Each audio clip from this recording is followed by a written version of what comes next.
Bonsoir à tous et à toutes, ravi de vous retrouver en ce début de semaine. C'est l'heure de votre journal sur KMT, LCL, FM+, disponible sur la TNT et canal satellite sur les réseaux Free, Orange, Bouygues et SFR en France et dans ces régions ultra-périphériques.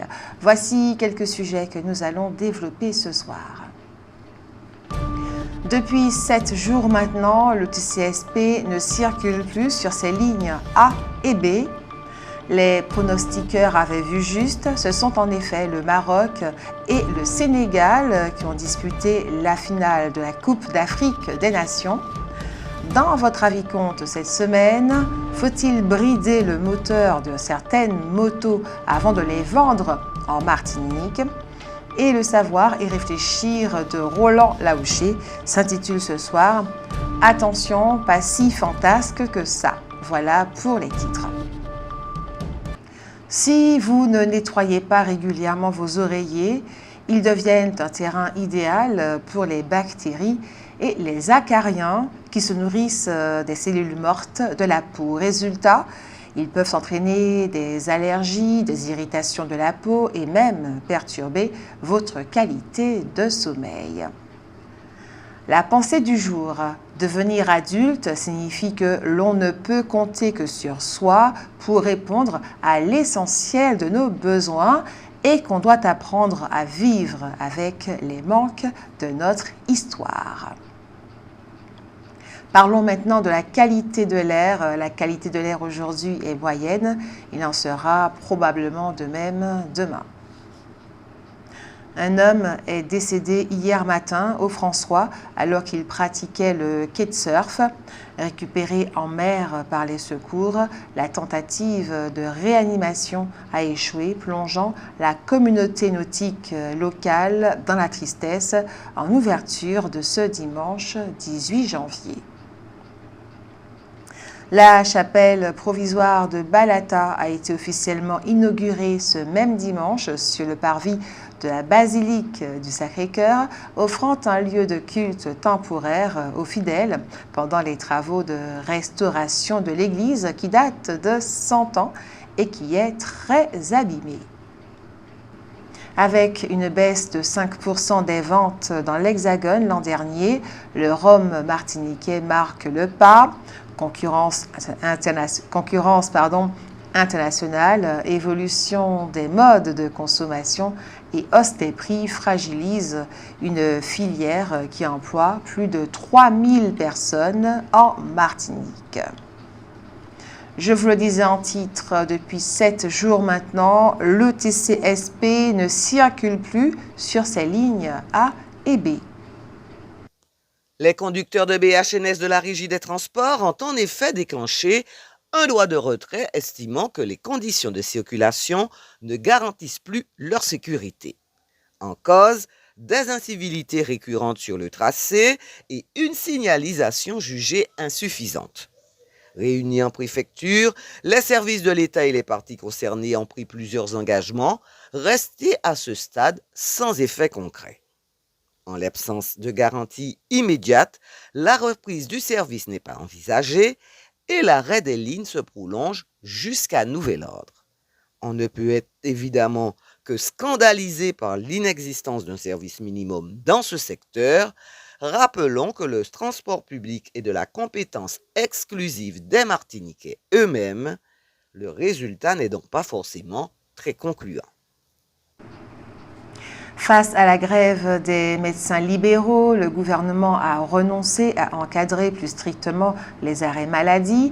La mesure contestée devait imposer des objectifs de réduction des prescriptions d'arrêt maladie.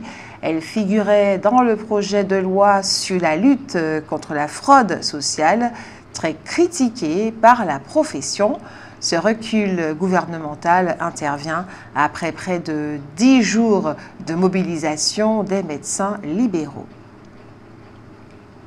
Un projet scientifique et environnemental en Martinique et Guadeloupe nommé RECAPTED mobilise chercheurs du CNRS et pêcheurs locaux en équipant les filets de pêche de LED pour réduire les captures accidentelles de tortues marines, un pas significatif vers des pratiques de pêche durables. La décision annoncée par le ministre de l'Éducation nationale, Édouard Geffray, de fixer la moyenne à 21 élèves par classe dans le premier degré à la rentrée 2026 marque un seuil historique bas jamais atteint depuis un siècle et demi en France. Cette évolution découle en grande partie d'une forte baisse démographique. Le nombre d'élèves a chuté régulièrement ces dernières années, passant par exemple de plus de 30 enfants par classe en maternelle en 1980 à 21 actuellement en France hexagonale. Pour les écoles, ce chiffre est accueilli comme un progrès car des effectifs réduits permettent un accompagnement plus individualisé et facilitent le travail pédagogique. Cependant, les syndicats et observateurs nuancent la portée de l'annonce. Il ne s'agit que d'une moyenne nationale qui masque d'importantes disparités géographiques, notamment les nôtres, celles des Outre-mer. Dans les petites communes rurales, certaines classes réunissent déjà moins d'élèves, alors que dans les périphéries urbaines ou les quartiers en éducation prioritaire, les effectifs restent souvent plus élevés. Par ailleurs, la baisse n'affecte surtout que le primaire. Au collège, le nombre d'élèves par classe stagne autour de 26 et plus et atteint même plus de 30 au lycée général, voire 40. Autre élément à considérer, un faible nombre d'élèves par classe ne garantit pas à lui seul la qualité des apprentissages, les résultats scolaires, l'inclusion d'élèves à besoins particuliers, l'encadrement réel par du personnel spécialisé ou encore la pression sur le recrutement d'enseignants sont autant de repères à prendre en compte. La stratégie de lutte contre les échouements de sargasses s'organise désormais en amont, en pleine mer, afin d'intercepter les nappes d'algues avant leur arrivée sur le littoral. Au port du François, une opération de prévention inédite a été déployée. Elle reposait largement sur l'implication directe et opérationnelle des marins-pêcheurs. Et puis dimanche, de nombreux candidats ont présenté officiellement leur candidature aux prochaines municipales de février. Il s'agit essentiellement de maires qui sollicitent un nouveau mandat. Les pronostiqueurs avaient vu juste, ce sont en effet le Maroc et le Sénégal qui ont disputé la finale de la Coupe d'Afrique des Nations. Pour la deuxième fois de son histoire, le Sénégal remporte cette compétition. La première fois, c'était en 2021. Le score 1-0, un but marqué pendant les prolongations par Pape Gueye. La petite finale, elle, a opposé l'Égypte au Nigeria, c'est le Nigeria qui l'a remporté. On observe donc que l'Afrique noire a dominé l'Afrique du Nord. On sait que depuis le début de cette compétition, l'arbitrage avait été accusé de favoriser le Maroc. Il a été particulièrement contesté durant la finale. Les Sénégalais sont même à un moment sortis du terrain et des supporters sénégalais ont tenté de l'envahir pour protester contre une décision de l'arbitre d'accorder au Maroc un penalty finalement manqué par Brahim Diaz. Avec ce dernier match, les Lions de la Teranga ont mis fin aux espoirs du Maroc de remporter sa Coupe d'Afrique des Nations devant un public marocain survolté.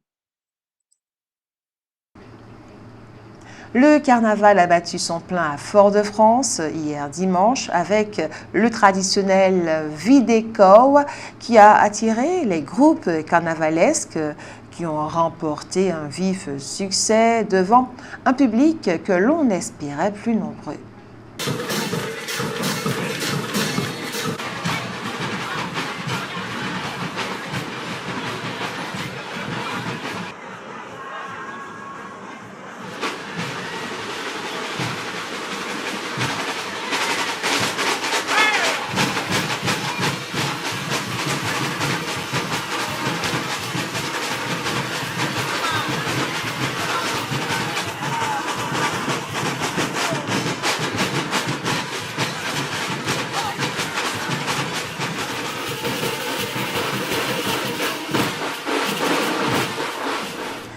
Et après 9 ans d'absence, l'élection de la reine, de la mini-reine et de la reine-mère du carnaval de Martinique a fait son grand retour, également ce dimanche 18 janvier au Grand Carbet du Parc Aimé-Césaire.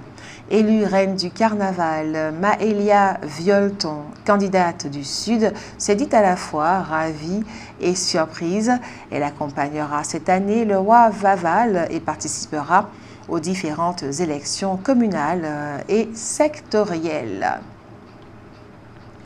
Au terme d'une année de mobilisation et de concertation, la collectivité territoriale de Martinique a enfin obtenu de la Direction générale des affaires maritimes, de la pêche et de l'aquaculture l'amélioration des dispositifs qui existent actuellement en matière de fonds européens.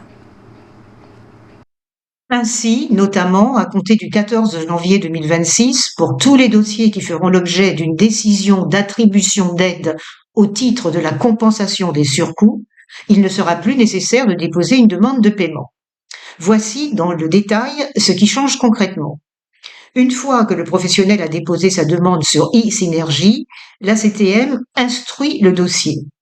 Après l'attribution de l'aide, la CTM assure directement sa mise en paiement sans que le professionnel ait à faire de formalité de demande de paiement. Cette évolution, qui réduit les délais et les formalités administratives, marque une avancée importante pour les professionnels du secteur. Les professionnels de la pêche et de l'aquaculture sont donc invités à déposer dès maintenant les demandes d'aide à la compensation des surcoûts relatives à l'année 2025 sur le site mis à leur disposition. La date limite de dépôt est fixée au 31 mars 2026. Tout dossier incomplet ou déposé en dehors de la période ne pourra être instruit. Il est important de savoir que les porteurs de projets souhaitant bénéficier d'un accompagnement dans leur démarche peuvent contacter le CAAMPA, Centre d'accompagnement maritime, pêche et aquaculture.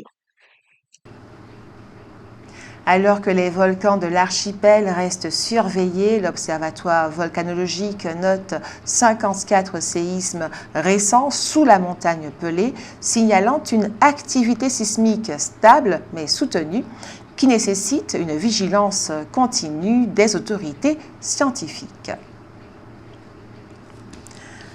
Le contexte de voyage vers les îles caribéennes est globalement considéré comme sûr selon les dernières recommandations de voyage américaines, tout en soulignant la nécessité de précautions contre les maladies vectorielles comme la dengue. Et vous avez sans plus attendre la parole, c'est l'heure de votre avis compte. Faut-il brider le moteur de certaines motos avant de les vendre en Martinique? Nous vous écoutons.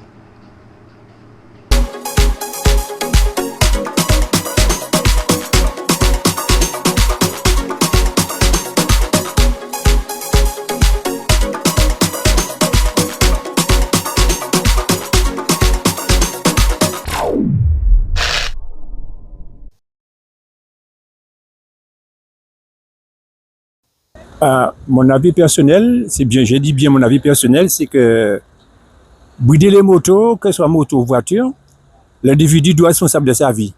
Donc s'il n'est pas responsable de sa vie, parce que la vie c'est très important, parce que quand vous faites accident de moto ou de voiture, vous êtes handicapé, votre femme est souvent privilégiée pour pouvoir s'occuper de vous, et c'est très dur ça. Donc si l'individu ne peut pas se protéger lui-même, je ne vois pas pourquoi moi je vais le protéger. J'ai pas le droit de protéger un individu qui fait le con. J'avais dit personnellement, c'est bien mon avis personnel, tout le monde doit se protéger. C'est tout, si ça s'arrête là. Oui, il faut les brider, oui, avant de les vendre. Il n'y a pas de souci. De ce côté-là, oui, je suis d'accord. À les brider, oui. Même si vous bridez, il y a des bridés, faites ça, oui. Ça va servir en patate. Si c'est comme on dit patate en français, en créole, en français, tu sais comment on dit ça? Une part de tarte, en patate. Alors, je dirais...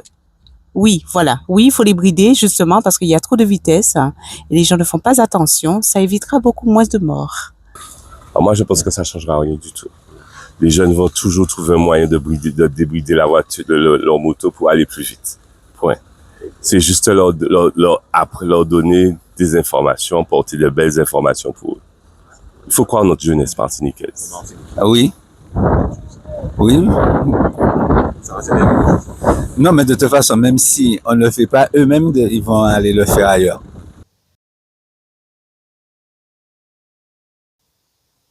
Non.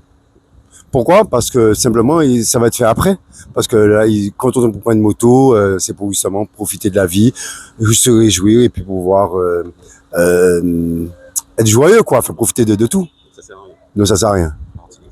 Alors effectivement, tout dépend de quel bridage on parle en termes de, parce que par exemple moi je me renseigne en ce moment, j'ai 2 garçons qui veulent passer le permis 125 et effectivement un des vendeurs me disait qu'il valait mieux qu'il passe le permis 125 et qu'il soit plus à l'aise dans ses déplacements par rapport à la rocade, etc., qu'il soit sur une 50 où effectivement la 50 a moins de puissance. Alors là je ne saurais vous dire combien de kilomètres la 50 et la 125, mais en tous les cas qu'il soit plus à l'aise avec un permis 125. Donc voilà. Donc après, je suis pour un bridage, par exemple, une moto 100 km/h ou peut-être 120, mais pas plus, puisque ça reste quand même assez dangereux la moto. Donc voilà. Donc on peut pas avoir de la même manière qu'une voiture ne peut pas dépasser une réglementation entre 80 et 100 km. Ben éviter que les motos n'aillent au-delà de 100 km aussi. Oui, il faut brider les motos parce que quand vous êtes sur la route et que vous avez un bruit assourdissant dans votre tête, ça peut vous influer sur votre façon de faire, sur votre façon de conduire. Donc je crois qu'il faut obligatoirement qu'on puisse le faire avant que les motos n'arrivent en Martinique.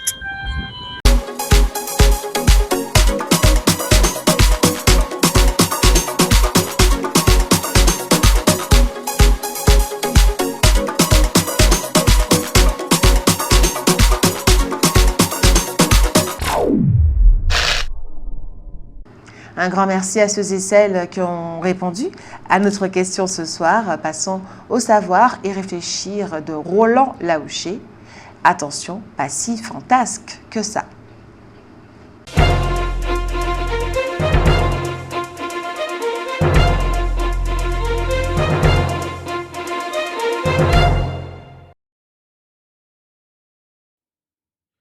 On ne devient pas, par 2 fois, le président du pays le plus puissant du monde si l'on est un crétin. Donald Trump n'est donc pas un crétin. On pourrait imaginer que le pouvoir lui est monté à la tête et qu'il ne se contrôle guère plus. Quand on est milliardaire, dans quel que soit le pays, on est habitué au pouvoir. Tout ça pour dire que la situation dans laquelle il se trouve aujourd'hui ne lui est pas soudain montée à la tête, comme l'affirment certains chroniqueurs. Donald Trump sait ce qu'il fait. On connaît le slogan « America First », l'Amérique d'abord. Il date de 1916. Un autre slogan, bien connu lui aussi, « Let's make America great again », est beaucoup plus récent. Il date de 1979. Rendre sa grandeur à l'Amérique. En abrégé, MAGA. C'est un courant auquel adhère Donald Trump. Mais il ne se contente pas du slogan. Il le met en pratique et, dans un premier temps en tout cas, sous l'œil complaisant d'une grande partie du monde. Personne sur cette planète ne s'est étonné que ce soit aux États-Unis que se décide la paix ou la guerre en Ukraine, en plein cœur de l'Europe, à la frontière avec la Russie. Et pourtant, le maître du jeu, ce sont les États-Unis. Sans compter que Kiev est moins loin de Pékin que de Washington. En intervenant comme il l'a fait au Venezuela, Donald Trump démontre que tout en s'intéressant à tout le reste du monde, il ne néglige pas la zone où il doit, encore plus qu'ailleurs, affirmer son pouvoir. Il affirme simplement de cette façon que les États-Unis sont les maîtres du monde. Pour nous, Martiniquais, il est extrêmement intéressant de savoir comment va se dénouer ce que l'on peut désormais appeler la crise du Groenland. Ce que fait Donald Trump au Danemark concernant le Groenland, pourquoi ne le ferait-il pas à la France concernant la Guyane, si proche du Venezuela et dont les ressources existent, même si elles ne sont pas exploitées? Et pourquoi pas aussi la Martinique et la Guadeloupe? Donald Trump dit rêver d'une Riviera à Gaza. Pourquoi ne rêverait-il pas de la même chose pour la Martinique et la Guadeloupe? Plusieurs îles voisines sont déjà, même si c'est pacifiquement, envahies par les Américains. En tout cas, nous sommes avertis. Si nous venions à laisser, ou même simplement à nous éloigner de la France et de l'Europe, nous savons que nous serons livrés à nous-mêmes dans une région où les États-Unis règnent en maître. On n'a pas assez insisté sur la méthode qui a consisté à tirer sur des bateaux et à tuer leurs occupants, alors même que les États-Unis disposent de tous les moyens militaires nécessaires pour arraisonner ces navires et traduire leurs occupants, s'il en était besoin, devant la justice. Mais non, les États-Unis s'adaptent à l'adversaire qu'ils ont en face d'eux. Ce sont des bandits. Alors l'Amérique montre qu'elle peut, elle aussi, employer des méthodes de bandits. Ces derniers assassinent, eh bien, nous aussi, nous savons assassiner. Et après le savoir et réfléchir de Roland Laouché, dans la rubrique santé, plein feu sur la fertilité chez les obèses. C'est bien connu, l'excès de poids et l'obésité affectent la fertilité des couples. Les médecins recommandent donc aux femmes obèses qui rencontrent des difficultés à concevoir un enfant de perdre du poids afin d'augmenter leurs chances de tomber enceinte. Mais qu'en est-il pour les hommes ? Pour le savoir, des chercheurs québécois ont suivi 65 couples atteints d'obésité et souhaitant avoir un enfant. La moitié des hommes ont été aidés pour changer leurs habitudes d'hygiène de vie. Alimentation moins calorique, consommation plus importante de fruits et de légumes, régularité des repas, activité physique. Comparativement aux hommes qui n'ont rien changé à leur hygiène de vie, ceux qui ont initié une perte de poids ont vu leur fertilité s'accroître avec une nette augmentation des chances de conception du couple. En conclusion, les hommes qui perdent du poids augmentent leurs chances de conception pour leur couple, indépendamment du poids de leur épouse. Autrement dit, pour une femme obèse qui n'arrive pas à tomber enceinte, le poids de son partenaire est aussi très important. Il suffit que le couple en perde pour augmenter ses chances de conception. Reste que l'idéal est une perte de poids à la fois chez la femme et chez l'homme pour améliorer leur fertilité. Cette étude rappelle la nécessité du suivi médical en cas de surpoids et d'obésité, y compris lorsque l'on souhaite mettre un bébé en route. N'oublions pas non plus que la fertilité diminuant ainsi avec l'âge, il ne faut pas trop attendre pour consulter si bébé ne vient pas. Voilà, c'est la fin de ce journal. Merci à vous de l'avoir suivi. Merci de votre fidélité. Ce journal a été réalisé avec la participation de Jordan Adélaïde, Jean-Michel Césaire, Jenny Georges, Alain Jean-Paul, Daniel Jazz, Sarah Verne, Hugues Blandy, Marie-Josée Joseph, Simao Laouché et Roland Laouché. Il est diffusé à 18h30, 20h, 22h et demain 6h25. Disponible en multidiffusion sur la TNT, canal satellite, sur les réseaux Free, Orange, SFR et Bouygues en France. Retrouvez également votre journal sur kmttelevision.fr. Je vous souhaite une agréable soirée, une bonne semaine. Prenez soin de vous. À demain et que Dieu garde la Martinique.